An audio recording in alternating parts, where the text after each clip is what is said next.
andito na yung anak kong nagmamaganda, oh. Naka-helmet na. Nagmamaganda. Hatid ko to sa mga idol, sa City Hall. Kaya pala mga idol, maluwag yung kalsada. Wala masyadong bumiyahing jeep. May transport strike ata. Ang luwag. Di siya unusual siyang nangyayari dito sa East Avenue. Halos araw-araw ako po daan dito eh. Sobrang sikip. Ngayon napakaluwag. Kaya pala ngayon ko lang napansin, nabanggit lang din ng anak ko. Yun, dahil yan sa sobrang taas ng gas din eh. Kaya hirap mga idol, no? Pero dapat palag-palag lang din. Dapat walang sumuko. Okay, yun mga idol, nalubat tayo kanina. So nahatid ko na yung anak ko. Nalubat yung aking camera. Nalubat yung aking camera mga idol. Hindi natin nakuhanan yung pag-drop ko sa anak ko. Anyway, pauwi na ako. Hindi na ako kukuha ang booking mga idol. Dito ako ngayon sa City Hall. Kasi magpapagas na ako ngayon. Titingnan natin kung magkano na ngayon ng 1 litro ng gas. Premium kasi yung aking mga idol. Kasi yun talaga yung naumpisahan ko na sa motor ko eh. Premium. Tapos titingnan natin kung sapat ba yung kinita ko kanina sa mga short booking sa ipapagas natin. Kanina nag-umpisa tayo mga idol, yung gas ko bawas lang ng isang 1 bar. Ngayon may natirang 3 bar pa. So parang 2 bars lang yung nabawas.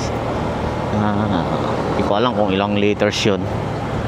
Lumabas tayo kanina mga idol, nakakuha tayo ng booking ng alas 6:20 ng umaga, 6:20.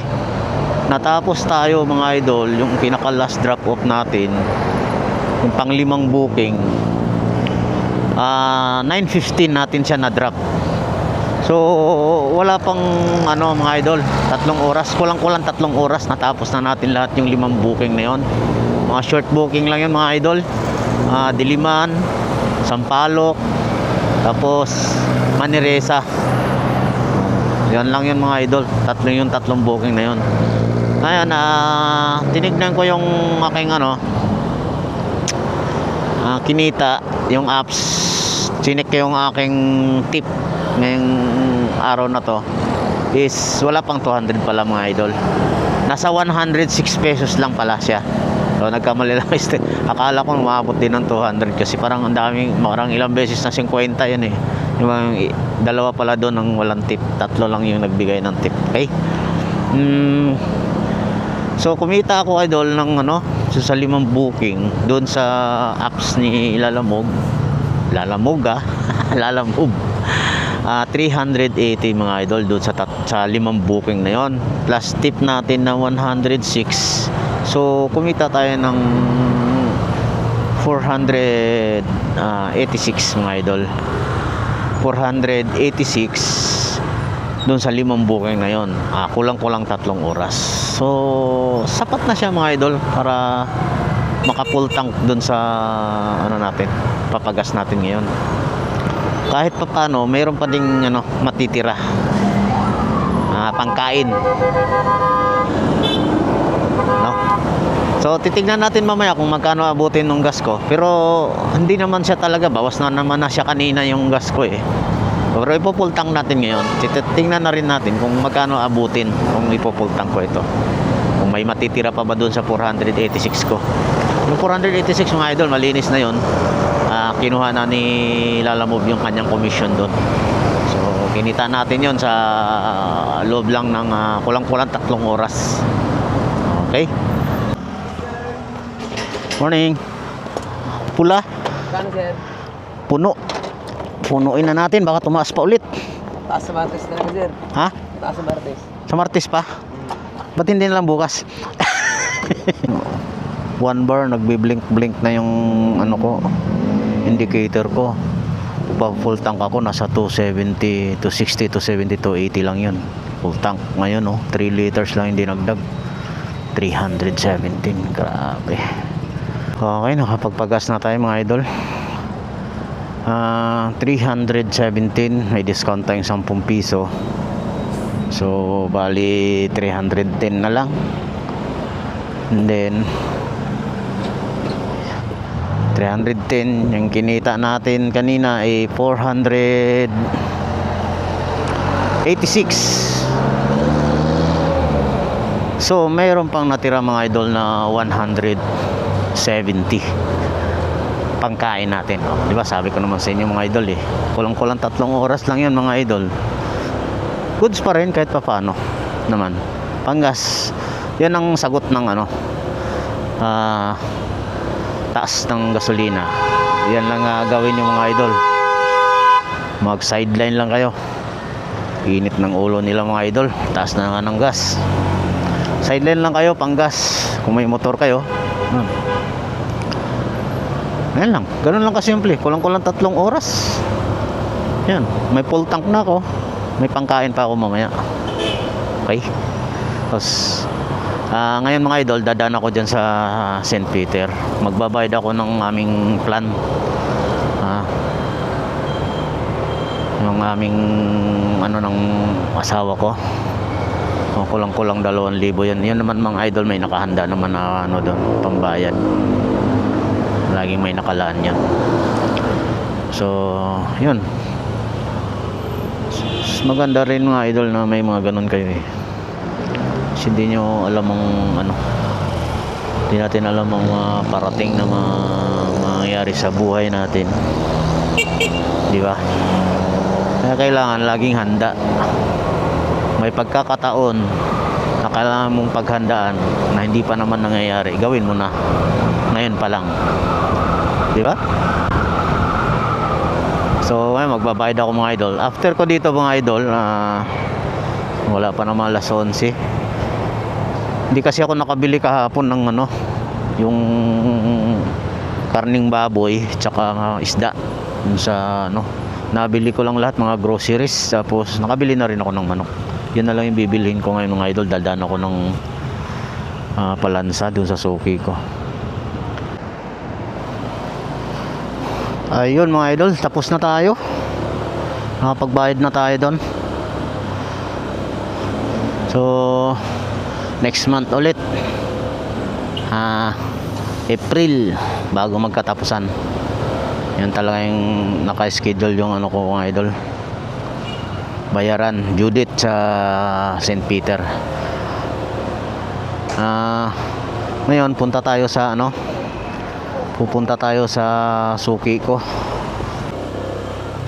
Dito na tayo mga idol. Sana mayroon. Okay, mayroon ata. Tignan natin.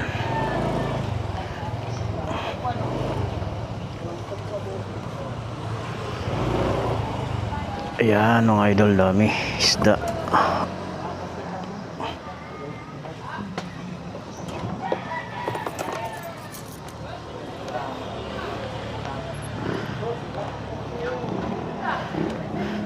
Isang kilo lang. Pang sinaing. Tapos ito. Tapos bangus.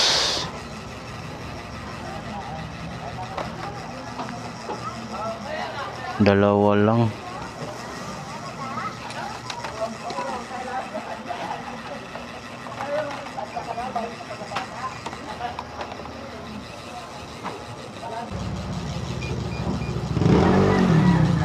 Yan.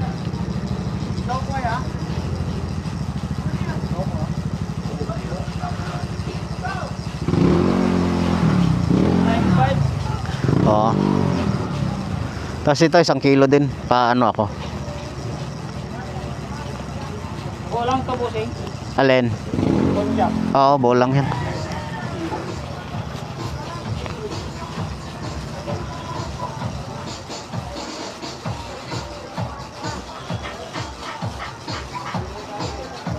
Ito, isama mo to.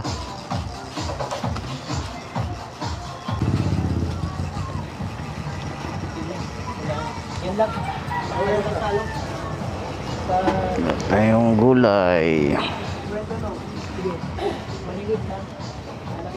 Goods na mga idol. Nakapamili na tayo. Isda, karne, gulay. Doon na natin kwentahin sa bahay. Gutom na ako. Anong meron? Sabaw.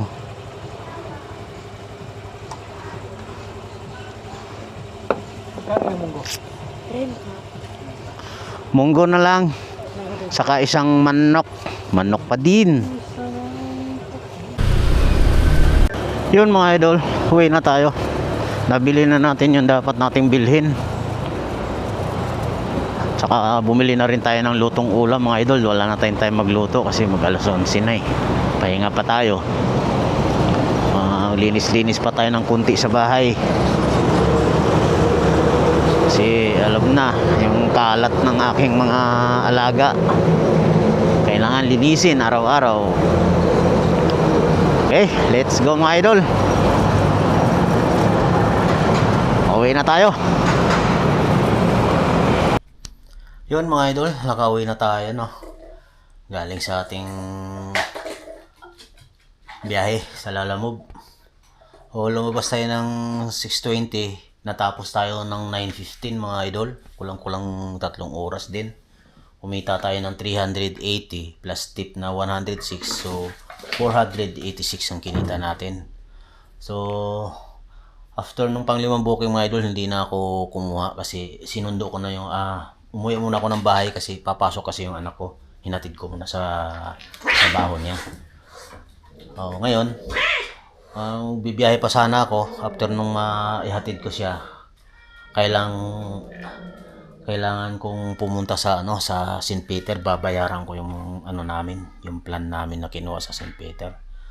So since hindi na rin ako bumiyahe, nagpagas na rin ako mga idol. So yung gas ko inabot ng 317 pero may discount ako 10 piso. Bali 307 na lang binayaran ko. So may natira pa sa kinita natin mga idol, 170. So yung binili ko na lang ng lutong ulam kasi wala na akong time magluto ng ulam. Kasi papasok pa ako mga idol, maghahanda pa ako. Tapos marami pa akong liligpitin dito. Yan lang mga idol no. Tapos dumaan din ako sa tapos ko sa St. Peter. Dumaan din ako sa Talipapa doon sa aking suki. Budget namin yan sa isang buwan mga idol. Okay, yun lang mga idol. Yun lang sagot sa mga idol, taas ng gas. Sideline tayo kung may motor ka, kung may Lalamove apps ka or Grab apps or Foodpanda, sideline mo. Paggas na rin mga idol. Yun kung may trabaho ka. Yun lang yung solusyon doon, panggas. Pero kung wala kang trabaho, kailangan mo talagang kumayod, mag full time sa sa delivery. No? Yun lang mga idol. Handa na rin ako, papasok na rin ako sa trabaho. Okay? Maraming salamat mga idol. Kung mapanood nyo tong video na to, paki-like na lang din at paki-share. O paki-subscribe na rin mga idol kasi wala pa rin ako mga subscriber mga idol eh. Nag-umpisa pa lang ako. So thank you mga idol no.